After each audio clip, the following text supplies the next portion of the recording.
Hello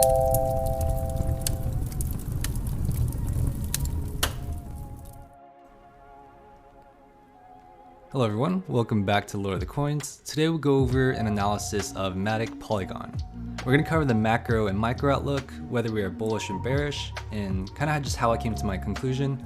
And then we'll also cover towards the end of the video how to get into positions on this crypto. So I am doing this analysis live. Let me know if you guys like the analysis live, as they are kind of unprepared, but my hope is to kind of show you guys how I think through a lot of my analysis, you know, just step by step what I look for, and yeah, hopefully, you know, that is more helpful than kind of putting together something like really structured. But yeah, let me know if you guys enjoy this or not, and if you guys do, make sure to leave a like and a comment letting me know. And yeah, without further ado, let's get started. So MATIC is definitely one of my favorite projects going forward and coming out of the bear market. You know, they're partnering with a lot of large companies. I know they partnered with like Disney and Starbucks, I believe. I know they just partnered with another large company. Am I reading about it? I forgot though. But yeah, definitely this has been, you know, a decently volatile coin, which is, you know, is perfect for trading. So yeah, I drew these levels out a while ago. It's probably back in like August. Yeah, so it's been a while. So definitely gonna update some of these levels as they might not be as relevant. This is a level I've been looking at for, you know, since August. This order block right here.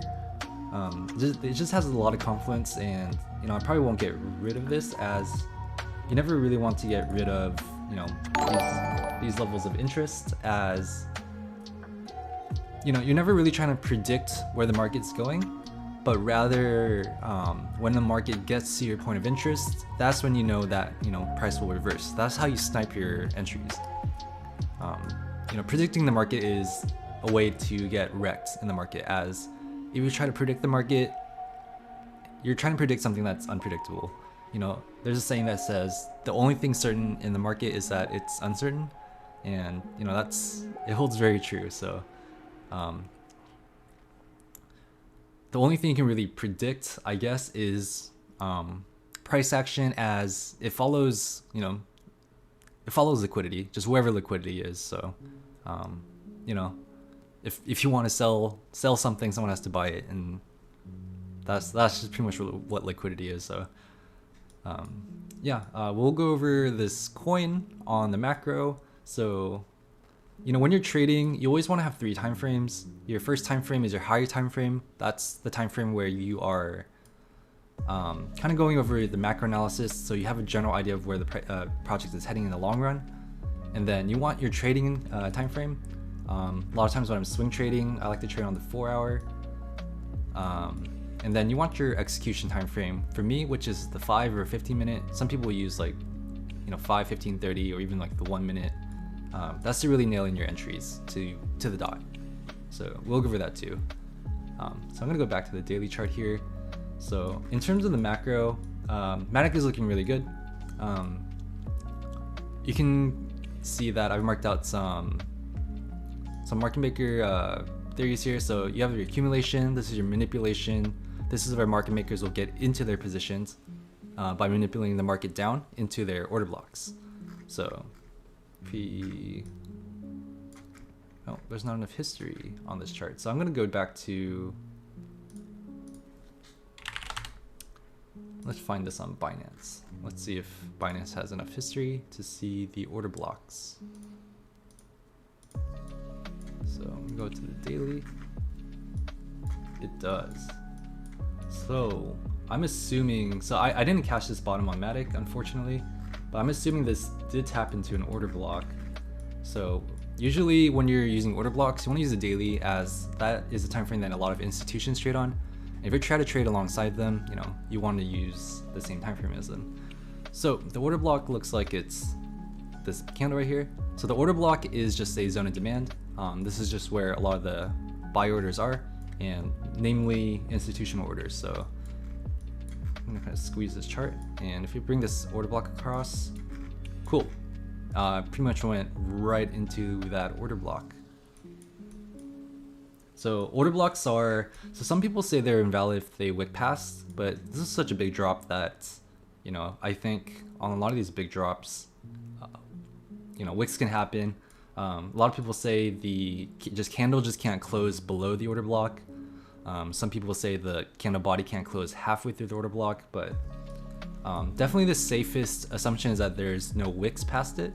But usually I either trade by either no wicks or just no candle closes. Definitely if a candle closes past it, it's 100% invalidated, so in my opinion. But as you can see, we tapped into this order block pretty well, and you know, we're off to the races on MATIC. So I'm gonna actually go back to the KuCoin one. So now that we tapped into this order block down here, usually what happens, this is kind of how this is how you confirm bullish order flow, is you have your sweep here. So I usually denote these by X on my charts. So what a sweep is so when people go long here, market makers don't like that. Market makers don't want you to have money, because every time you win a trade and make money, they're paying you out of their own pockets, and that's literally the last thing on their agenda. So whenever you're finding entries, I 100% always wait for this. I'll wait for the manipulation, which is known as a sweep, and then you have something called a change of character, which you take the lowest high. I denote that by Y, and if this gets broken, is that the right one? Oh, sorry, that is not it. It is actually this one down here. So like that, you take the lowest high. That is known as your change of character. Once you have your change of character, from that high, you can draw your zone of demand, and then price will always tap back in to the zone of demand. Not always actually, but most of the time it'll tap back in, like right here. That's how you confirm bullish order flow, and that's when you start going up. If you're unsure, like, you know, hey, have we bottomed? Are we going back up, or are we going back down? You know, because just say you were wondering, like right here, are we going to go back down? This is how you know, when you tap back into the zone of demand after a sweep and a change of character. This confirms bullish order flow. Now we're off to the races, and vice versa. If you get a sweep and change of character over here, boom, you're coming back down, you have bearish order flow. So we'll go over whether or not we have bearish order flow or not, as I am kind of unsure. I have to go through this, so yeah, since I'm doing this live. So yeah, this is a zone of area that was, you know, I thought it would be we would hit it right here. I remember I was actually watching this around, when was this, like September? But we never came low enough to really reach this, but not sure why. We just hit this order block right here. Yep, we hit that one like perfectly and went up. So we just didn't come deep enough, I guess. Let's get rid of that. But yeah, this is still a valid zone of demand. So if price ever comes down here, I'd be watching this for an entry. So in terms of entering a trade, same thing, sweep and change of character is what I look for. So when I talked about the 3 time frames that I use, I'll go down to my 5 minute for my execution time frame, and I will look for this. So this is your sweep, and this is your change of character, which is your Y, and then tap it back into your zone of demand. That's my entry. Stop loss below the zone of demand. We have bullish order flow. So that's how I nail my entries on, you know, on a lower time frame. And when you have this type of confirmation, this is called a double confirmation. When you have a sweep and then you have a change of character, those are your 2 confirmations. And yeah, once you have those double confirmations, the chance that we have bullish order flow and then we're going up is very, very high. So if you always use this strategy, I guarantee that you will end up losing a lot less trades. So yeah, if you guys want more detail on that, I do have more videos. You guys can always join the Discord and ask me questions personally, as well as, you know, I'm very open to answering questions. So, but yeah, it looks like we had another accumulation here, and then we did have manipulation. I think I had these from covering MATIC in another video. Don't quite remember, but yeah, we had another manipulation right into this bearish order block. It's almost picture perfect. You know, we clear the liquidity here, we clear the liquidity right here, these relatively equal highs. Yeah, and we tapped right into this order block and came back down. This is what I love to see when you're going into tapping into order blocks. Just a quick wick. That's how you know there were a lot, there's so much volume here that, you know, we don't even get candle closes. There's just so much volume that, you know, price just immediately reverses. That's how you know you get really strong moves. Yeah, I should have been trading this more because this would have been a really good coin to trade. We're gonna see, so on the macro, that's kind of what I'm looking at. I think we still have bullish order flow. I'm gonna see if we have bearish order flow from this candle here. It seems like we do since we tapped into a bearish order block. But we may have tapped into another bullish order block down here. So yeah, we'll go all over all of that. But yeah, just on the macro, this is my main level I'm looking at.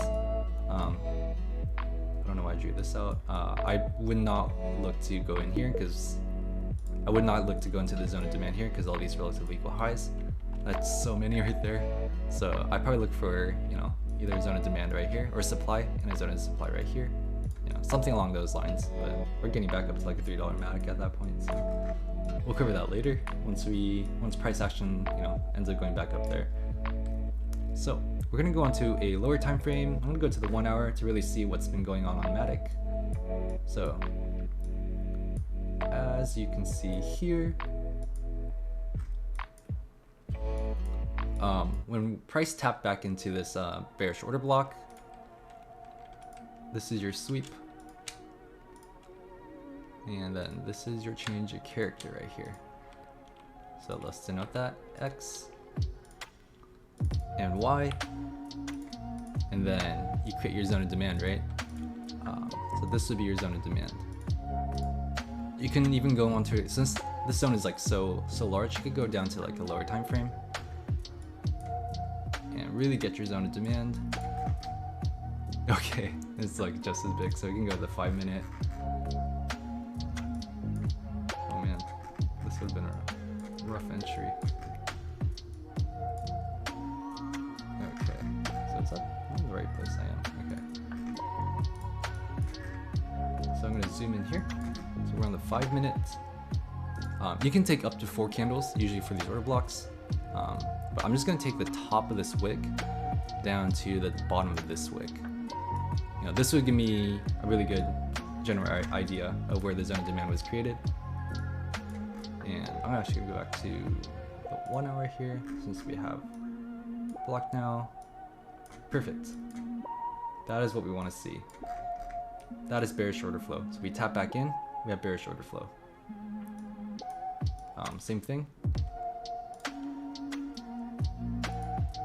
We tap back here, or this is a sweep.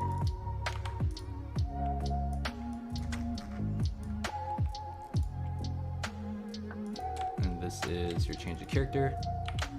Yeah, I'm hoping that if I show you guys kind of like how I find these, you know, kind of seeing it kind of repetitively, this guys will help you learn really how to identify these really quickly. So let me know if this is too repetitive, and you know I can like speed up through this in the video. But yeah, let me know if it's helpful.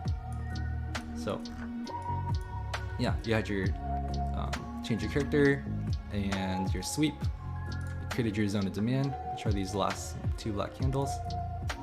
Boom, tap back in, you have bullish order flow. So technically, I think we are on our way up. So yeah, this is what I'd be looking at right now. You know, we could always tap into this multiple times and then go up, but I think overall we are on a upwards trajectory on MATIC. With that said, we do have the zone of demand right here that we tapped into, because technically this is also another sweep, and then change a character right here, and then another zone, another tap in. So yeah, we're going back up. So yeah, that's kind of how I analyze, you know, reversals in the market. I'm gonna go back to the 4 hour here actually. So let's see where we're heading exactly. So I'm going to take the Fibonacci retracement tool, and I'm going to go from this swing low to this swing high, as this is probably where we're heading. Oh, sorry, wrong way. I'm going to take it from this swing high to this swing low. So the golden pocket is, a really good area for price to attract to, and we have a zone of demand or supply right here too. So that's looking really good. And then I have this range drawn out here. You can see that POC is right here, and then we'd be right at the value area high. So this is even like more confluence of this area at the moment. So at this point, I would draw out some sort of marking here. That price is going to reverse. Then one of my favorite things to check for is the VWAP. VWAP is by far my favorite indicator to kind of call areas of resistance and support. So I'm gonna go to, I like to go through a lot of these. The longer time frame your trade, the longer time frame you want to use on the VWAP. So we actually start on the weekly here and see what that looks like. And you can see that this was the previous week VWAP. So that's even more confluence. I'm gonna actually draw a ray right here. I kind of want this gray. I'm gonna say previous week VWAP for PW VWAP.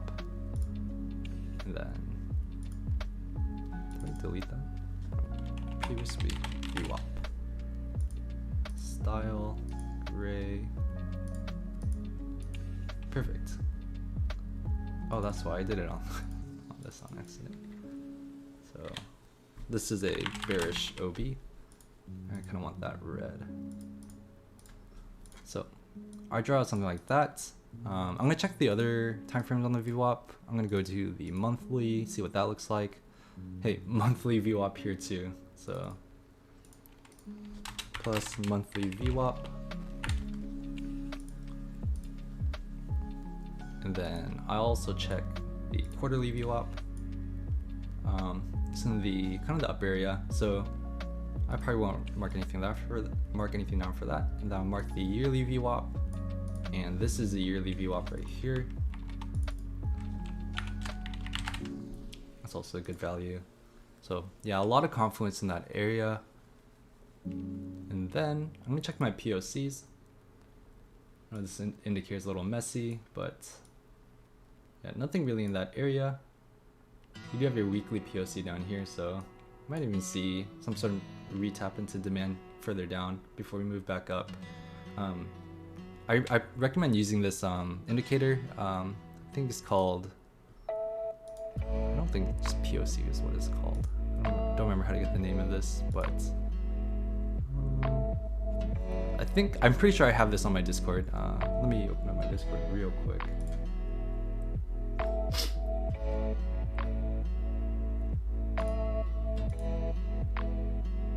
This one is called,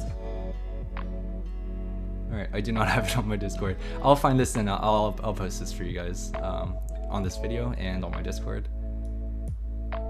So yeah, no other POC levels here. But yeah, honestly, this is, for now, this is more than enough confluence to look for a trade here. The only thing I'd be worried about is all these relatively equal highs. But since this is such a confluential area, you could definitely see maybe like a medium risk trade here. So I definitely be looking. Remember, I don't just set limits. So if this is really the area of reversal, you'll see the sweep, change of character, retap into the supply, and we'll move back down. And then we'll look for a short here. So that's just a really quick way of, just a really quick and dirty way of how I analyze some charts. If I wanted to just kind of go through a chart real quick and just see what's going on, this is how I do it. And there's more stuff I look for. I look for M15 broken bases, as this is also a really good confluence for price to find hard rejection. Yeah, I really would like to see POCs. I analyze what the range looks like, and in terms of actually we'll go back to the macro. This is something I did want to note on MATIC. When you're trading let me get rid of some of these indicators. Actually, it's getting a little messy. So MATIC has pretty much just fallen back into this range that it's been in. So when it falls back into a range, you want to trade it like it's in a range. With that said, since there's so much confidence in this area, I'm looking at this as another deviation of the range. So by that, I mean, the reason I'm shorting it here is that I believe that this would just be a deviation and my risk to reward would be really high because it's going to be attracted back down to into the range or into the discount zone of the range, which is just the bottom half of the range. So yeah, that just gives you more conviction on this trade, as you know, if prices go up here, we don't think it'll just moon. Instead, it's already tapped into the zone of supply right here, so there aren't as many orders here anymore since this has already been tapped. And yeah, we'll probably see reversal here back into this range, and then possibly a deviation into this zone right here, which would be great. And this is a zone I'd look to, you know, look for a long trade. You do have a lot of relatively good lows right here, which could be swept and be going back down to a near 30-cent MATIC, which would be great because this is a coin that I am personally DCing and would like more of. So yeah, let me know if you guys enjoy this type of content. Leave a like and a comment if you guys do, and yeah, if you guys enjoyed this, thank you, and I'll see you guys next time.